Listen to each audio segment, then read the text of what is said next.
हाँ जी, साडा next topic है कौमी गीत ते कौमी गान, national anthem and national song. तो सारिया जिहड़ियां कोई भी जेतू कौमां होंदियां ने, जिहड़ियां बहादुर कौमां होंदियां ने, है ना, हर एक कौम दे विच ये शुरू तो एक कल्चर रहा कि वो अपने आप नूं जां अपने लोकां दे विच यूनिटी की भावना लैके आने लई, एकता की भावना लैके आने लई ते उन्हां दे विच बहादुरी भरन दे लई, उन्हां नूं इह दस्सण दे लई कि असीं सारे इक्को ही हाँ।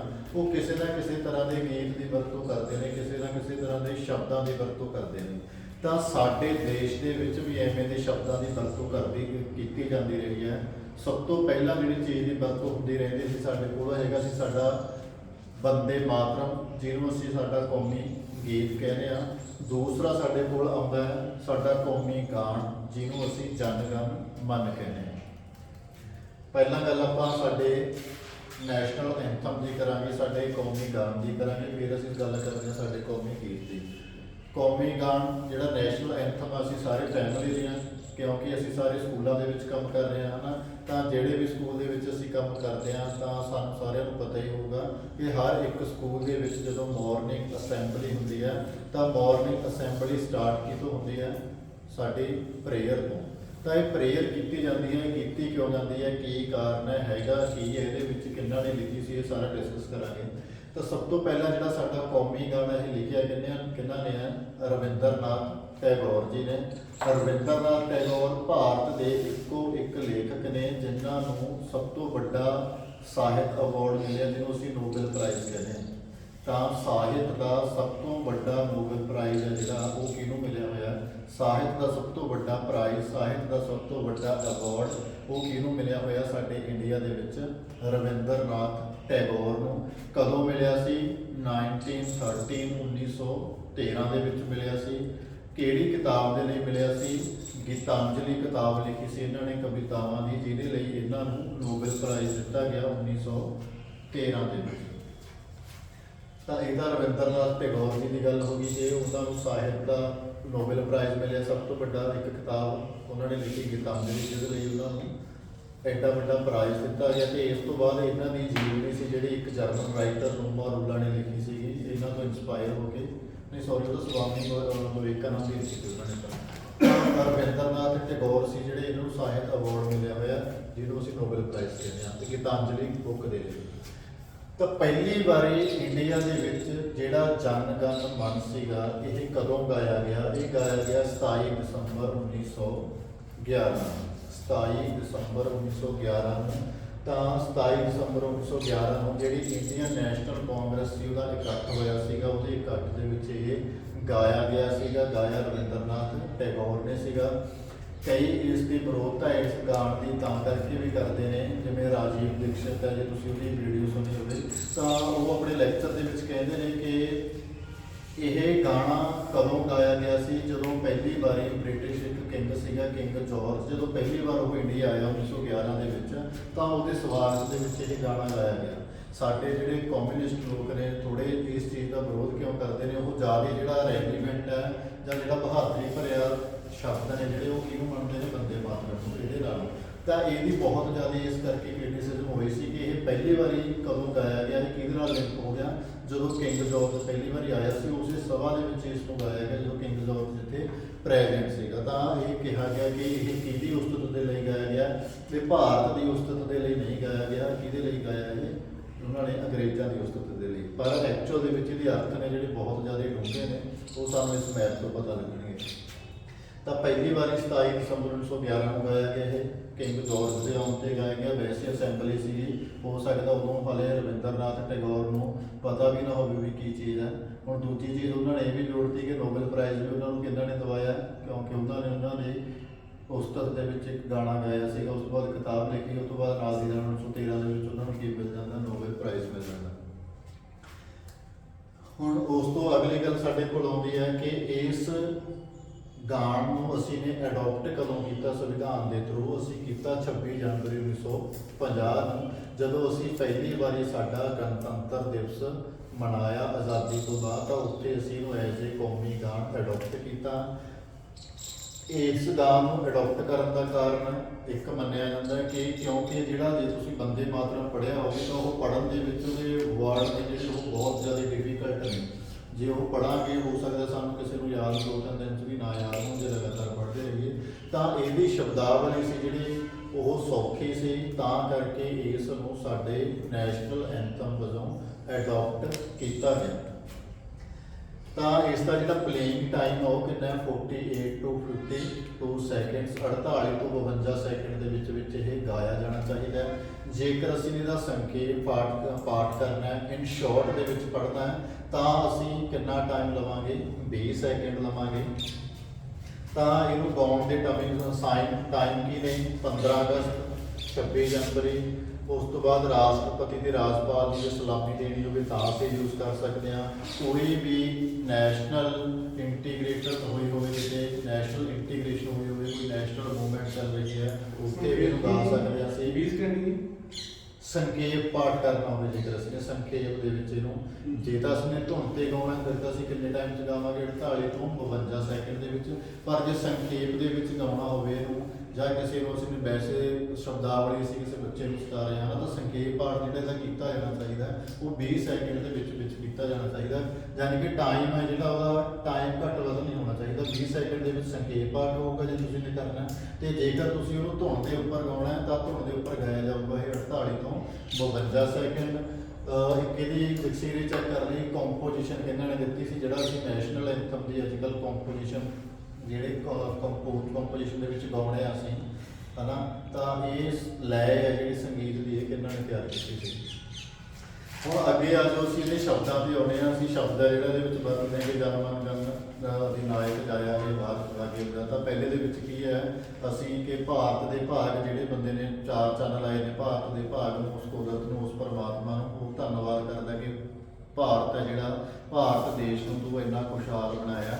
ਫਿਰ ਸ਼ਬਦ ਵਰਤਦੇ ਨੇ ਜਿਹੜੇ ਉਹ ਦੇਖੋ, ਪੰਜਾਬ, ਸਿੰਧ, ਗੁਜਰਾਤ, ਮਰਾਠਾ, ਦਰਾਵਿੜ, ਉਤਕਲ, ਵੰਗ, ਬਿੰਦ, ਹਿਮਾਚਲ, ਜਮਨਾ, ਗੰਗਾ, ਉਛਲ ਜਲ ਦੀ ਤਰੰਗ। ਯਾਨੀ ਕਿ ਉਹਨਾਂ ਨੇ ਕੀ ਕਰਤਾ, ਥੋੜੇ ਜਿਹੇ ਸ਼ਬਦਾਂ ਦੇ ਵਿੱਚ ਪੂਰੇ ਭਾਰਤ ਨੂੰ ਹੀ ਉਹਨਾਂ ਨੇ ਸਮੇਟ ਲਿਆ।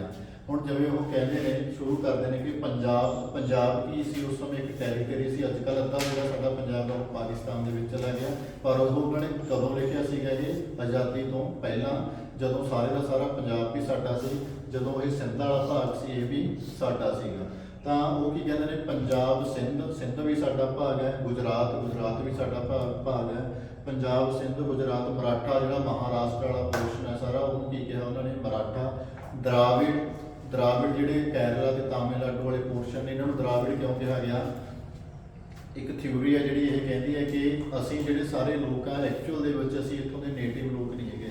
ਅਸੀਂ ਆ ਜਿਹੜੇ ਸਾਰੇ, ਉਹ ਮੰਨਿਆ ਜਾਂਦਾ ਕਿ ਸੈਂਟਰਲ ਏਸ਼ੀਆ ਜਾਂ ਫਿਰ ਵੈਸਟ ਰਸ਼ੀਆ ਤੋਂ ਅਸੀਂ ਮਾਈਗ੍ਰੇਟ ਹੋ ਕੇ ਆਇਆ। ਅਸੀਂ ਆਰੀਅਨ ਕੌਮ ਆ। ਇੱਥੋਂ ਦੇ ਜਿਹੜੇ ਲੋਕ ਸੀਗੇ ਇੰਡੀਆ ਦੇ, ਉਹ ਕਿਹੜੇ ਲੋਕ ਸੀਗੇ, ਦਰਾਵਿੜ ਲੋਕ। ਉਹ ਲੋਕ ਇੱਥੇ ਰਹਿ ਰਹੇ ਸੀ ਪਹਿਲਾਂ, ਉੱਪਰਲੇ ਭਾਗਾਂ ਦੇ ਵਿੱਚ ਵੀ ਇਹ ਸਾਰੇ ਕਿਤੇ। ਅਸੀਂ ਆਰੀਅਨ ਲੋਕ ਬਾਹਰੋਂ ਆਏ, ਬਾਹਰੋਂ ਆ ਕੇ ਜਿਹੜੇ ਇੱਥੋਂ ਦੇ ਲੋਕ ਸੀਗੇ ਉਹਨਾਂ ਦੇ ਨਾਲ ਲੜਾਈ ਪੜਾਈ ਹੋਈ। ਇਹ ਲੋਕ ਸੀਗੇ ਜਿਹੜੇ ਥੋੜੇ ਸ਼ਾਂਤੀ ਪਸੰਦ ਲੋਕ ਸੀਗੇ, ਉਹਨਾਂ ਨੇ ਜਿਹੜੇ, ਅਸੀਂ ਲੋਕ ਉਧਰੋਂ ਆਏ ਆਰੀਅਨ ਲੋਕ, ਅਸੀਂ ਵੀ ਜਿਹੜੇ ਪੂਰਵਜ ਹੋਣਗੇ ਸਾਡੇ ਬਹੁਤ ਪੀੜ੍ਹੀਆਂ ਪਹਿਲਾਂ, ਤਾਂ ਉਹਨਾਂ ਨੇ ਸਾਰੇ ਦਰਾਵੜਾਂ ਨੂੰ ਕਿੱਧਰ ਤੱਕ ਦਾ, ਨੀਚੇ ਵਾਲੀ ਸਾਈਡ। ਤਾਂ ਸਾਰੇ ਦਰਾਵਿੜ ਪਹਿਲਾਂ ਪੂਰੇ ਭਾਰਤ ਦੇ ਵਿੱਚ ਇਕੱਲੇ ਦਰਾਵਿੜ ਸੀਗੇ, ਤਾਂ ਹੁਣ ਦਰਾਵਿੜ ਇਕੱਲੇ ਨੀਚੇ ਵਾਲੇ ਕਰਨਾਟਕਾ ਹੋ ਗਿਆ, ਕੇਰਲਾ ਹੋ ਗਿਆ, ਤਾਮਿਲਨਾਡੂ, ਇਹਨਾਂ 'ਚ ਪਾਏ ਜਾਂਦੇ ਨੇ। ਤੇ ਅਸੀਂ ਕੀ ਹੈ, ਉਹਨਾਂ ਦੀ ਥਾਂ ਦੇ ਉੱਪਰ ਆ ਕੇ ਕਬਜ਼ਾ ਕਰ ਲਿਆ। ਤਾਂ ਉਸ ਤੋਂ ਬਾਅਦ ਪੰਜਾਬ, ਸਿੰਧ, ਗੁਜਰਾਤ, ਮਰਾਠਾ, ਦਰਾਵਿੜ ਉਹ ਲੋਕ ਜਿਹੜੇ ਇੱਥੋਂ ਦੇ ਨੇਟਿਵ ਲੋਕ ਨੇ, ਜਿਹੜੇ ਅਸਲੀ ਭਾਰਤੀ ਨੇ, ਉਹ ਕੌਣ ਨੇ, ਦਰਾਵਿੜ ਲੋਕ। ਦਰਾਵਿੜ, ਉਤਕਲ ਜਿਹੜਾ ਉੜੀਸਾ ਸਟੇਟ ਅੱਜ ਕੱਲ੍ਹ, ਉਸ ਨੂੰ ਉਸ ਸਮੇਂ ਕੀ ਕਿਹਾ ਜਾਂਦਾ ਸੀ, ਉਤਕਲ ਕਿਹਾ ਜਾਂਦਾ ਸੀ। ਬੰਗਾ ਜਿਹੜਾ ਬੰਗਾਲ ਸੀ, ਵੈਸਟ ਬੰਗਾਲ ਜਿਹਦਾ ਹੁਣ ਅੱਜ ਕੱਲ੍ਹ ਅੱਧਾ ਪਾਰਟ ਹੈ ਜਿਹੜਾ ਬੰਗਲਾਦੇਸ਼ ਬਣ ਗਿਆ, ਉਤਕਲ, ਬੰਗ। ਉਸ ਤੋਂ ਬਾਅਦ ਬਿੰਦ ਸ਼ਬਦ ਜਿਹੜਾ ਸੈਂਟਰਲ ਇੰਡੀਆ ਆ ਗਿਆ ਵਿੱਚ ਵਾਲਾ, ਉਹਦੇ ਲਈ ਕਿਹੜਾ ਸ਼ਬਦ ਵਰਤੇ ਉਹਨਾਂ ਨੇ, ਵਿੰਦ। ਹਿਮਾਚਲ, ਬਿੰਦ ਤੋਂ ਬਾਅਦ ਕੀ ਸ਼ਬਦ ਆਉਂਦਾ, ਹਿਮਾਚਲ, ਯਮੁਨਾ, ਗੰਗਾ। ਹਿਮਾਚਲ ਸ਼ਬਦ ਉਹਨਾਂ ਨੇ ਹਿਮਾਚਲ ਪ੍ਰਦੇਸ਼ ਦੇ ਲਈ ਨਹੀਂ ਵਰਤਿਆ। ਇਹ ਕਾਹਦੇ ਲਈ ਵਰਤੇ ਉਹਨਾਂ ਨੇ, ਹਿਮਾਲਿਆ ਜਿਹੜਾ ਸਾਡੇ ਪਰਬਤ ਨੇ, ਹਨਾ, ਉਹ ਪਰਬਤਾਂ ਦੇ ਲਈ ਵਰਤਿਆ ਉਹਨਾਂ ਨੇ। ਇੱਧਰ ਵੀ ਪਰਬਤ ਨੇ ਸਾਡੇ, ਜਿਹੜੀ ਪੂਰੀ ਰੇਂਜ ਹੈ ਪਰਬਤਾਂ ਦੀ, ਉਸ ਪਰਬਤਾਂ ਦੀ ਰੇਂਜ ਲਈ ਯੂਜ਼ ਕੀਤਾ ਉਹਨਾਂ ਨੇ ਹਿਮਾਚਲ। ਯਮੁਨਾ, ਗੰਗਾ ਸਾਡੀਆਂ ਕੀ ਨੇ, ਨਹਿਰਾਂ। ਬਿੰਦ, ਹਿਮਾਚਲ, ਯਮੁਨਾ, ਗੰਗਾ, ਉਛਲ ਜਲ ਦੀ ਤਰੰਗ। ਇਹ ਨਹਿਰਾਂ ਕੀ ਕਰਦੀਆਂ ਨੇ, ਇਹਨਾਂ ਦੇ ਵਿੱਚ ਜਦੋਂ ਪਾਣੀ ਉਛਲਦਾ ਤਾਂ ਉਹ ਕਹਿੰਦਾ ਲਹਿਰਾਂ ਨੇ ਜਿਹੜੀਆਂ ਸਾਨੂੰ ਅਸਲ ਦੇ ਵਿੱਚ ਕੀ ਕਰ ਰਹੀਆਂ ਨੇ, ਆਸ਼ੀਰਵਾਦ ਦੇ ਰਹੀਆਂ। ਤਾਂ ਉਹਨਾਂ ਨੇ ਕੀ ਕੀਤਾ ਹੈ, ਆਪਣੇ ਜਿਹੜੇ ਸ਼ਬਦ ਲਿਖੇ ਸੀ ਉਹਨਾਂ ਸ਼ਬਦਾਂ ਦੇ ਵਿੱਚ ਉਹਨਾਂ ਨੇ ਪੂਰੇ ਦੇ ਪੂਰੇ ਇੰਡੀਆ ਨੂੰ ਉਹਦੀਆਂ ਵਿਸ਼ੇਸ਼ਤਾਵਾਂ ਨੂੰ ਕੀ ਕੀਤਾ ਹੋਇਆ, ਕਵਰ ਕੀਤਾ ਹੋਇਆ। ਤਾਂ ਕਰਕੇ ਜਿਹੜਾ ਇਹ ਸੀਗਾ, ਇੱਕ ਇਹਦੀ ਲੈਂਗੁਏਜ ਸੌਖੀ ਸੀ, ਇੱਕ ਇਹ ਪੂਰੇ ਦੇ ਪੂਰੇ ਇੰਡੀਆ ਨੂੰ ਇੰਟੀਗ੍ਰੇਟ ਕਰਦਾ ਸੀ। ਅਸੀਂ ਨੇ ਇਸ ਗੀਤ ਨੂੰ ਸੌਰੀ ਇਸ ਹੈਗਾ ਗੀਤ ਸੀ, ਚਲੋ ਅਸੀਂ ਇਹਨੂੰ ਕੀ ਕਹਿਣ ਲੱਗੇ, ਗਾਣ, ਕਿਉਂਕਿ ਅਸੀਂ ਦੋਨਾਂ ਦੇ ਵਿੱਚ ਡਿਫਰੈਂਸ਼ੀਏਟ ਵੀ ਕਰਨਾ ਸੀ। ਅਸੀਂ ਦੋਨਾਂ ਨੂੰ ਡਿਫਰੈਂਸ਼ੀਏਟ ਕਰ ਲਿਆ, ਇੱਕ ਨੂੰ ਗਾਣ ਕਹਿੰਦਾ, ਇੱਕ ਨੂੰ ਅਸੀਂ ਨੇ ਗੀਤ ਕਹਿੰਦਾ, ਦੋਨਾਂ ਦੇ ਵਿੱਚ ਡਿਫਰੈਂਸ਼ੀਏਟ ਕਰ ਲਿਆ, ਗਾਣ ਤੇ ਗੀਤ ਐਂਥਮ ਤੇ ਸੌਂਗ ਕਹਿ ਕੇ। ਤਾਂ ਇਹ ਅਸੀਂ ਨੇ ਅਡੋਪਟ ਕੀਤਾ ਕਿ ਸਾਰੀਆਂ ਸਭਾ ਜਿਹੜੀਆਂ ਹੋਣਗੀਆਂ ਜਾਂ ਇੰਡੀਆ ਦੇ ਜਿਹੜੇ ਵੀ ਕੋਈ ਪੋਲੀਟੀਕਲ ਐਕਟੀਵਿਟੀ ਹੋਊਗੀ ਸਰਕਾਰ ਦੇ ਦੁਆਰਾ, ਉੱਥੇ ਕੋਈ ਰਾਸ਼ਟਰਪਤੀ ਨੇ ਕੁਛ ਕਰਨਾ, ਪ੍ਰਧਾਨ ਮੰਤਰੀ ਨੇ ਕੁਛ ਕਰਨਾ, ਤਾਂ ਕਿਹੜਾ ਗਾਣ ਗਾਇਆ ਜਾਊਗਾ, ਤਾਂ ਉੱਥੇ ਬੰਦੇ ਮਾਤਰਮ ਨਹੀਂ ਗਾਇਆ ਜਾਊਗਾ, ਉੱਥੇ ਕਿਹੜਾ ਗਾਇਆ ਜਾਊਗਾ, ਸਾਡਾ ਜਨ ਮਨ, ਜਿਹੜਾ ਕਿ ਕਿਹਨਾਂ ਨੇ ਲਿਖਿਆ, ਰਵਿੰਦਰ ਨਾਥ ਟੈਗੋਰ ਨੇ। ਹੁਣ ਅਸੀਂ ਦੂਸਰੀ ਸਾਈਡ ਆਉਣੇ ਆ। ਦੂਸਰੀ ਸਾਈਡ ਸਾਡਾ ਜਿਹੜਾ ਗੀਤ ਹੈਗਾ, ਦੂਸਰਾ ਸਾਡਾ ਹੈਗਾ ਜਿਹੜਾ ਬੰਕਿਮ ਚੰਦਰ ਚੈਟਰਜੀ ਨੇ ਲਿਖਿਆ, ਬੰਦੇ ਮਾਤਰਮ। ਤਾਂ ਬੇਸਿਕਲੀ ਬੰਦੇ ਮਾਤਰਮ ਉਹਨਾਂ ਨੇ ਇਕੱਲਾ ਗੀਤ ਨਹੀਂ ਲਿਖਿਆ ਸੀ, ਉਹਨਾਂ ਨੇ ਇੱਕ ਨਾਵਲ ਲਿਖਿਆ ਸੀ। ਨਾਵਲ ਦਾ ਨਾਮ ਹੈਗਾ ਸੀਗਾ ਆਨੰਦ ਮਠ। ਉਹਨਾਂ ਨੇ ਇੱਕ ਨਾਵਲ ਲਿਖਿਆ ਸੀ ਆਨੰਦ ਮਠ। ਤਾਂ ਨਾਵਲ ਦੇ ਵਿੱਚ ਉਹਨਾਂ ਨੇ ਇੱਕ ਗੀਤ ਲਿਖਿਆ ਹੋਇਆ ਸੀਗਾ ਜਿਹੜਾ ਬੰਦੇ ਮਾਤਰਮ ਗੀਤ ਹੈ। ਨਾਵਲ ਹੈਗਾ ਕਾਹਦੇ ਬਾਰੇ ਸੀਗਾ, ਕਿਉਂਕਿ ਇਹ ਲਗਭਗ ਨਾਵਲ ਮੇਰਾ ਖਿਆਲ ਹੈ ਉਹਨਾਂ ਨੇ ਲਿਖੀ ਹੋਇਆ 1882 ਲਿਖੀ ਹੋਇਆ ਤੇ 1882 ਦੇ ਵਿੱਚ ਉਹਨਾਂ ਨੇ ਇਹ ਨਾਵਲ ਸੀਗਾ ਜਿਹੜਾ ਲਿਖਿਆ। ਤਾਂ ਉਸੇ ਨਾਵਲ ਦੇ ਵਿੱਚ ਇਸ ਗੀਤ ਨੂੰ ਲਿਖਿਆ ਸੀ। ਇਹ ਨਾਵਲ ਦੇ ਵਿੱਚ ਉਹਨਾਂ ਨੇ ਕੀ ਦਿਖਾਇਆ ਹੋਇਆ ਸੀਗਾ ਕਿ ਜਿਵੇਂ ਸਾਡੇ ਦੇ ਅੰਗਰੇਜ਼ ਸੀ ਜਿਹੜੇ ਉਹ ਰਾਜ ਕਰ ਰਹੇ ਸੀ, ਤਾਂ ਉਹਨਾਂ ਨੇ ਇੱਕ ਜਿਹੜੇ ਦਬੇ ਕੁਚਲੇ ਲੋਕ ਸੀ ਉਹ ਲੈ ਕੇ ਉਹਨਾਂ ਲੋਕਾਂ ਦੀ ਬਗਾਵਤ ਦਿਖਾਈ ਹੋਈ ਸੀਗੀ, ਜਿਹੜੇ ਲੋਕ ਉਹਨਾਂ ਦੇ ਉੱਪਰ ਰੂਲ ਕਰ ਰਹੇ ਸੀ, ਤੇ ਲਾਸਟ ਦੇ ਵਿੱਚ ਉਹ ਉਹਨਾਂ ਨੂੰ ਹਰਾ ਦਿੰਦੇ ਨੇ। ਜਿਵੇਂ ਕਿ ਮੈਕਸਿਮ ਗੋਰਕੀ ਦਾ ਲਿਖਿਆ ਹੋਇਆ ਨਾਵਲ ਹੈ ਮਾਂ, ਉਹਦੇ ਵਿੱਚ ਦਿਖਾਇਆ ਹੋਇਆ ਕਿ ਦੋ ਜਮਾਤਾਂ ਨੇ, ਜਮਾਤੀ ਘੋਲ ਨੂੰ ਇਹਦੇ ਵਿੱਚ ਦਿਖਾਇਆ ਗਿਆ ਸੀ ਆਨੰਦ ਮਠ ਦੇ ਵਿੱਚ। ਤਾਂ ਇਸ ਦੇ ਵਿੱਚੋਂ ਹੀ ਅਸੀਂ ਆਨੰਦ ਮਠ ਜਿਹੜਾ ਕਿ ਲੋਕਾਂ ਨੂੰ ਉਸ ਸਮੇਂ ਆਜ਼ਾਦ ਹੋਣ ਦੀ ਪ੍ਰੇਰਨਾ ਦਿੰਦਾ ਸੀ, ਉਹਦੇ ਵਿੱਚੋਂ ਹੀ ਅਸੀਂ ਨੇ ਕੀ ਚੱਕ ਲਈ, ਇੱਕ ਗੀਤ ਚੱਕ ਲਿਆ, ਬੰਦੇ ਮਾਤਰਮ ਬਹੁਤ ਪ੍ਰਸਿੱਧ ਹੋਇਆ। ਇਹ ਵੀ ਬੰਗਾਲ ਦੇ ਇਹ ਵੀ ਓਰੀਜਨਲੀ ਕਾਹਦੇ ਵਿੱਚ ਲਿਖਿਆ ਹੋਇਆ ਸੀ, ਬੰਗਾਲੀ ਦੇ ਵਿੱਚ। ਇੱਕ ਇਹ ਵੀ ਕੁਐਸਚਨ ਥੋੜਾ ਸਰਚ ਕਰ ਲਿਓ ਕਿ ਬੰਗਾਲੀ ਤੋਂ ਹਿੰਦੀ ਦੇ ਵਿੱਚ ਟ੍ਰਾਂਸਲੇਟ ਕਿਹਨੇ ਕੀਤਾ ਇਸ ਗੀਤ ਨੂੰ, ਜਿਹੜਾ ਸਾਡਾ ਚੰਨ ਮਨ ਗੀਤ ਰਾਸ਼ਟਰੀ ਗਾਣਾ ਹੈ, ਇਹਨੂੰ ਬੰਗਾਲੀ ਤੋਂ ਹਿੰਦੀ ਦੇ ਵਿੱਚ ਕਨਵਰਟ ਕਿਹਨਾਂ ਨੇ ਕੀਤਾ, ਇਹ ਵੀ ਚੈੱਕ ਕਰ ਲਿਓ। ਤਾਂ ਆਨੰਦ ਮਠ ਦੇ ਵਿੱਚ ਲਿਖਿਆ ਸੀ। ਪਹਿਲੀ ਵਾਰੀ ਇਹਨਾਂ ਨੂੰ ਗਾਇਆ ਕਦੋਂ ਗਿਆ, 1896 ਦੇ ਵਿੱਚ, 96 ਦੇ ਵਿੱਚ। 1896 ਨੂੰ ਤੁਸੀਂ ਜੋੜ ਸਕਦੇ ਹੋ, ਸਾਡੀਆਂ ਪਹਿਲੀਆਂ ਓਲੰਪਿਕ ਗੇਮਸ ਕਦੋਂ ਹੋਈਆਂ ਸੀ, 1896 ਦੇ ਵਿੱਚ। ਕਿੱਥੇ ਹੋਈਆਂ ਸੀ, ਐਥਨਸ ਗ੍ਰੀਸ ਚ ਹੋਈਆਂ ਸੀਗੀਆਂ। ਕਿਹੜੇ ਸਟੇਡੀਅਮ 'ਚ ਹੋਈਆਂ ਸੀ, ਪੈਨ ਐਥਨਿਕ ਸਟੇਡੀਅਮ ਦੇ ਵਿੱਚ ਪਹਿਲੀਆਂ ਓਲੰਪਿਕ ਖੇਡਾਂ ਖੇਡੀਆਂ ਗਈਆਂ ਸੀ। ਤਾਂ 1896 ਦੇ ਵਿੱਚ ਉਸ ਸਮੇਂ ਇੰਡੀਆ ਦੇ ਵਿੱਚ ਕੀ ਕੀਤਾ ਗਿਆ, ਇੰਡੀਅਨ ਨੈਸ਼ਨਲ ਕਾਂਗਰਸ ਦੇ ਇਕੱਠ ਦੇ ਵਿੱਚ ਪਹਿਲੀ ਵਾਰ ਕਿਹੜਾ ਗਾਣਾ ਗਾਇਆ ਗਿਆ, ਬੰਦੇ ਮਾਤਰਮ। ਅਗਲੀ ਇੰਪੋਰਟੈਂਟ ਚੀਜ਼ ਆ ਜਾਂਦੀ ਹੈ ਵੀ ਜਿਹੜੀ ਬੰਦੇ ਮਾਤਰਮ ਦੀ ਮਿਊਜ਼ੀਕਲ ਕੰਪੋਜੀਸ਼ਨ ਹੈ ਉਹ ਕਿਹਨੇ ਬਣਾਈ ਹੈ, ਫਿਰ ਰਵਿੰਦਰਨਾਥ ਟੈਗੋਰ ਜੀ ਨੇ। ਇਹਦੀ ਵੀ ਜਿਹੜਾ ਗਾਉਣੇ ਆ, ਇਹਨੂੰ ਜਿਹੜਾ ਗਾਉਣ ਦੀ ਤਰਜ਼ ਕੀ ਹੋਊਗੀ ਹੈ ਨਾ, ਕੰਪੋਜੀਸ਼ਨ ਕੀ ਹੋਊਗੀ, ਉਹ ਕੰਪੋਜੀਸ਼ਨ ਵੀ ਕਿਹਨਾਂ ਨੇ ਰੈਡੀ ਕੀਤੀ ਹੈ ਜੀ, ਸਾਡੀ ਰਵਿੰਦਰਨਾਥ ਟੈਗੋਰ ਜੀ ਨੇ। ਇਹਨੂੰ ਗਾਉਣ ਦਾ ਟਾਈਮ ਕੀ ਹੈ, ਜੇਕਰ ਅਸੀਂ ਬੰਦੇ ਮਾਤਰਮ ਗਾਉਣਾ ਹੋਵੇ, ਇਹਨੂੰ ਗਾਉਣ ਦਾ ਟਾਈਮ ਹੈਗਾ 1 ਮਿੰਟ ਤੇ 9 ਸੈਕਿੰਡ। ਉਸ ਤੋਂ ਬਾਅਦ ਜੀ ਜੇਕਰ ਤੁਸੀਂ ਕੋਈ ਵੀ ਗਾਉਣਾ ਹੈ, ਜਿਵੇਂ ਗਾਣਾ ਅਸੀਂ ਨੇ ਗਾਉਣਾ, ਤਾਂ ਸਾਰਿਆਂ ਨੂੰ ਤੁਹਾਨੂੰ ਪਤਾ ਹੈ ਕਿ ਸਾਡੀ ਪੋਜੀਸ਼ਨ ਕਿਹੜੀ ਹੋਣੀ ਚਾਹੀਦੀ ਹੈ, ਅਟੈਂਸ਼ਨ ਪੋਜੀਸ਼ਨ ਦੇ ਵਿੱਚ ਖੜੇ ਹੋਣੇ ਚਾਹੀਦੇ ਆ। ਜਿਹੜੇ ਇਹਦੇ ਕੋਡਸ ਨੇ ਕਿ ਨੈਸ਼ਨਲ ਐਂਥਮ ਦਾ ਤੁਸੀਂ ਸਨਮਾਨ ਕਿਵੇਂ ਕਰਨਾ, ਕਿਸੇ ਨਾਲ ਗੱਲ ਨਹੀਂ ਕਰ ਰਹੇ ਹੋਣੇ ਚਾਹੀਦੇ, ਜਿਹੜੀ ਪੋਜੀਸ਼ਨ ਦੇ ਵਿੱਚ ਖੜੇ ਹੋ ਤੁਸੀਂ ਕਰੋਗੇ। ਜਿਵੇਂ ਬੱਚਿਆਂ ਨੂੰ ਵੀ ਦੱਸਿਆ ਜਾਂਦਾ ਕਿ ਜ਼ਰੂਰੀ ਨਹੀਂ ਹੈਗਾ ਕਿ ਉਹਨਾਂ ਨੇ ਅਸੈਂਬਲੀ ਦੇ ਵਿੱਚ ਆ ਕੇ ਉਸ ਟਾਈਮ ਖੜਨਾ, ਜਿੱਥੇ ਉਹਨਾਂ ਦੇ ਕੰਨਾਂ ਦੇ ਵਿੱਚ ਆਵਾਜ਼ ਪੈਂਦੀ ਹੈ, ਜਿੱਥੇ ਉਹਨਾਂ ਨੂੰ ਨੈਸ਼ਨਲ ਐਂਥਮ ਸੁਣਨਾ ਸਟਾਰਟ ਹੋ ਜਾਂਦਾ, ਉਹਨਾਂ ਨੇ ਐਜ਼ ਇਟ ਇਜ਼ ਉੱਥੇ ਹੀ ਖੜੇ ਹੋ ਜਾਣਾ, ਉਹਨਾਂ ਨੇ ਅੱਗੇ ਨਹੀਂ ਵਧਣਾ। ਇਹਦੇ ਨਾਲ ਰਿਲੇਟਡ ਇੱਕ ਅਰਬ ਕੰਟਰੀ ਦੀ ਇੱਕ ਕੋਈ ਸਟੋਰੀ ਵੀ ਹੈਗੀ ਹੈ, ਛੋਟੀ ਜਿਹੀ। ਅਰਬ ਕੰਟਰੀ ਦੇ ਵਿੱਚ ਮੰਨਿਆ ਜਾਂਦਾ ਕਿ ਰਾਤ ਨੂੰ ਕਿਸੇ ਦੇ ਘਰੇ ਕੋਈ ਚੋਰ ਆ ਜਾਂਦਾ, ਤਾਂ ਰਾਤ ਨੂੰ ਜਦੋਂ ਚੋਰ ਉਹਨਾਂ ਦੇ ਘਰੇ ਐਂਟਰ ਕਰਦਾ ਹੈ, ਤਾਂ ਬਾਏ ਚਾਂਸ ਉੱਧਰੋਂ ਘਰ ਦੇ ਜਾ ਜਾਂਦੇ ਨੇ, ਤਾਂ ਬਾਏ ਚਾਂਸ ਉਹ ਘਰ ਦੇ ਟੀਵੀ ਦੇਖੀ ਜਾਂਦੇ ਹੁੰਦੇ ਨੇ, ਉਹਦੇ ਕੰਨਾਂ ਦੇ ਵਿੱਚ ਨਾ ਉਹਨਾਂ ਦੇ ਜਿਹੜਾ ਰਾਸ਼ਟਰੀ ਗਾਣਾ ਹੁੰਦਾ ਉਹਨਾਂ ਦੇਸ਼ ਤੋਂ, ਉਹਦੀ ਆਵਾਜ਼ ਪੈਂਦੀ ਹੈ ਕਿ ਉਹ ਸਾਵਧਾਨ ਖੜਾ ਹੋ ਜਾਂਦਾ। ਹੁਣ ਉਹ ਟਾਈਮ ਦੇ ਵਿੱਚ ਜਿਹੜਾ ਉਹ ਬੰਦਾ ਹੁੰਦਾ ਹੈ, ਉਹ ਟਾਈਮ ਦੇ ਵਿੱਚ ਚੋਰ ਨੂੰ ਕਾਬੂ ਕਰ ਲੈਂਦਾ ਤੇ ਉਹਨੂੰ ਜੇਲ੍ਹ 'ਚ ਲੈ ਜਾਂਦਾ। ਤਾਂ ਉੱਥੇ ਸਾਰੀ ਜਿਹੜੀ ਆਰਗੂਮੈਂਟਸ ਨੇ ਜੱਜ ਤੇ ਵਕੀਲਾਂ ਦੇ ਚੱਲਦੇ ਨੇ, ਤਾਂ ਜੱਜ ਨੂੰ ਪਤਾ ਲੱਗਦਾ ਕਿ ਉਹਨੂੰ ਫੜਿਆ ਕਦੋਂ ਸੀਗਾ, ਜਦੋਂ ਦੇਸ਼ ਦਾ ਰਾਸ਼ਟਰੀ ਗਾਨ ਚੱਲ ਰਿਹਾ ਸੀ। ਤਾਂ ਚੋਰ ਸੀ ਜਿਹੜਾ, ਉਹਦੇ ਮਨ 'ਚ ਰਿਸਪੈਕਟ ਸੀਗੀ, ਤਾਂ ਉਹ ਖੜਾ ਹੋ ਗਿਆ, ਪਰ ਜਿਹੜਾ ਉਹ ਬੰਦਾ ਸੀ ਉਹਨੇ ਉਹਨੂੰ ਫੜ ਲਿਆ। ਤਾਂ ਉਹਨੂੰ ਉਹ ਕੋਡ ਤੋੜਨ ਦੇ ਲਈ ਚੋਰ ਨੂੰ ਤਾਂ ਚੋਰੀ ਕਰਨ ਲਈ ਘੱਟ ਸਜ਼ਾ ਹੋਈ, ਪਰ ਕਿਉਂਕਿ ਉਸ ਬੰਦੇ ਨੇ ਨੈਸ਼ਨਲ ਐਂਥਮ ਜਿਹੜਾ ਉਹਨਾਂ ਦਾ ਹੈਗਾ ਸੀ ਉਹਦਾ ਕੋਡ ਤੋੜਿਆ, ਉਹਨੂੰ ਵੱਧ ਸਜ਼ਾ ਦਿੱਤੀ ਗਈ। ਤਾਂ ਇਹ ਵੀ ਸਾਡਾ ਵੀ ਜਿਹੜਾ ਨੈਸ਼ਨਲ ਐਂਥਮ ਹੈ ਇਹਦਾ ਵੀ ਕੀ ਹੈ, ਇੱਕ ਕੋਡ ਹੈ ਕਿ ਜਦੋਂ ਤੁਹਾਡੇ ਕੰਨਾਂ ਦੇ ਵਿੱਚ ਆਵਾਜ਼ ਪੈਣੀ ਹੈ ਇਸਦੀ, ਤਾਂ ਤੁਸੀਂ ਨੇ ਕੀ ਹੋਣਾ, ਅਟੈਂਸ਼ਨ ਪੋਜੀਸ਼ਨ ਦੇ ਵਿੱਚ ਖੜੇ ਹੋ ਕੇ ਤੁਸੀਂ ਹਿੱਲੋਗੇ ਡੁੱਲੋਗੇ ਨਹੀਂ, ਕਿਸੇ ਨਾਲ ਗੱਲਾਂ ਨਹੀਂ ਕਰੋਗੇ। ਗਾਉਣ ਦੇ ਆਪਾਂ ਨੇ ਟਾਈਮ ਨੇ ਜਿਹੜੇ ਇੱਥੇ ਦੇਖ ਕੇ ਗਏ ਕਿ ਜਿਹੜਾ ਨੈਸ਼ਨਲ ਐਂਥਮ ਹੈ ਉਹ ਗਾਇਆ ਕਦੋਂ ਜਾਂਦਾ। ਹੋਰ ਤਾਂ ਵੀ ਇਹਦੇ ਵਿੱਚ ਬਸ ਇੰਨਾ ਹੀ ਹੈ। ਬਾਕੀ ਇੱਕ ਚੀਜ਼ ਹੋਰ ਵੀ, ਇੱਕ ਕੁਐਸਚਨ ਆਇਆ ਸੀਗਾ 2011 ਦੇ ਟੈਕ ਦੇ ਵਿੱਚ ਆਇਆ ਸੀਗਾ, ਆਹ ਸਾਰੀ ਜਿਵੇਂ ਰਾਮ ਕਹਾਣੀ ਅਸੀਂ ਨੇ ਪੜ੍ਹ ਲਈ, ਤਾਂ ਉਹਦੇ 'ਚ ਉਹਨਾਂ ਨੇ ਸਵਾਲ ਇਹ ਪੁੱਛ ਲਿਆ ਕਿ ਰਵਿੰਦਰਨਾਥ ਟੈਗੋਰ ਜੀ ਨੇ 2 ਨੈਸ਼ਨਲ ਐਂਥਮ ਲਿਖੇ ਹੋਏ ਨੇ। ਇੱਕ ਕੁਐਸਚਨ ਤਾਂ ਇਹ ਬਣ ਗਿਆ ਕਿ ਕਿਹੜੇ ਬੰਦੇ ਨੇ, ਕਿਹੜੇ ਇਨਸਾਨ ਨੇ 2 ਨੈਸ਼ਨਲ ਐਂਥਮ ਲਿਖੇ ਨੇ, ਕਿਹਨੇ ਲਿਖੇ ਨੇ, ਰਵਿੰਦਰਨਾਥ ਟੈਗੋਰ ਨੇ। ਤਾਂ ਉਹਨਾਂ ਨੇ ਪੁੱਛਿਆ ਸੀਗਾ ਕਿ ਰਵਿੰਦਰਨਾਥ ਟੈਗੋਰ ਜੀ ਨੇ ਹੋਰ ਕਿਹੜੇ ਦੇਸ਼ ਦਾ ਨੈਸ਼ਨਲ ਐਂਥਮ ਲਿਖਿਆ, ਇਹ ਸਵਾਲ ਆਇਆ ਸੀਗਾ ਇੱਕ ਵਾਰ। ਤਾਂ ਰਵਿੰਦਰਨਾਥ ਟੈਗੋਰ ਨੇ ਕਿਹਦਾ ਲਿਖਿਆ ਤਾਂ ਚਲੋ ਇਹਨਾਂ ਨੇ ਵੈਸੇ ਨਾਰਮਲ ਸੀਗਾ, ਕਿਉਂਕਿ ਉਸ ਟਾਈਮ ਤੇ ਬੰਗਾਲ ਦੀ ਜਿਹੜੀ ਵੰਡ ਹੈਗੀ, ਜਿਹੜਾ ਵੈਸਟ ਬੰਗਾਲ ਸੀਗਾ, ਆਜ਼ਾਦੀ ਤੋਂ ਪਹਿਲਾਂ 2 ਸੂਬੇ ਨੇ ਜਿਹੜੇ ਬਹੁਤ ਜ਼ਿਆਦਾ, ਦੋਨੇ ਸੂਬੇ ਬਹੁਤ ਜ਼ਿਆਦਾ ਸੀਗੇ ਜਿਹੜੇ ਵਿਦਰੋਹੀ ਸੀਗੇ ਜਾਂ ਬਹੁਤ ਜ਼ਿਆਦਾ ਐਕਟਿਵ ਸੀ। ਇੱਕ ਪੰਜਾਬ ਸੀਗਾ, ਦੂਜਾ ਬੰਗਾਲ ਸੀਗਾ। ਇਹਨਾਂ ਸਾਡੇ ਦੋਨੇ ਸੂਬਿਆਂ ਨੇ ਬਹੁਤ ਜ਼ਿਆਦਾ ਸ਼ਹੀਦੀਆਂ ਦਿੱਤੀਆਂ ਨੇ, ਬਹੁਤ ਜ਼ਿਆਦਾ ਇੰਡੀਪੈਂਡੈਂਸ ਦੇ ਲਈ ਐਕਟੀਵਿਟੀਜ਼ ਕੀਤੀਆਂ ਨੇ ਦੋਨਾਂ ਸੂਬਿਆਂ ਨੇ। ਤਾਂ 1905 ਦੇ ਵਿੱਚ ਬੰਗਾਲ ਦੀ ਵੰਡ ਹੁੰਦੀ ਹੈ, ਤਾਂ ਉਸ ਸਮੇਂ ਦੇ ਉੱਪਰ ਜਿਹੜਾ ਇੱਕ ਗੀਤ ਸੀਗਾ ਉਹਨਾਂ ਨੇ ਰਵਿੰਦਰਨਾਥ ਟੈਗੋਰ ਨੇ 1905 ਦੇ ਵਿੱਚ ਲਿਖਿਆ ਸੀਗਾ। ਕਿਹਦੇ ਲਈ ਲਿਖਿਆ ਸੀ ਉਹਨੇ, ਬੇਸਿਕਲੀ ਬੰਗਾਲ ਦੇ ਲਈ, ਹੈ ਨਾ।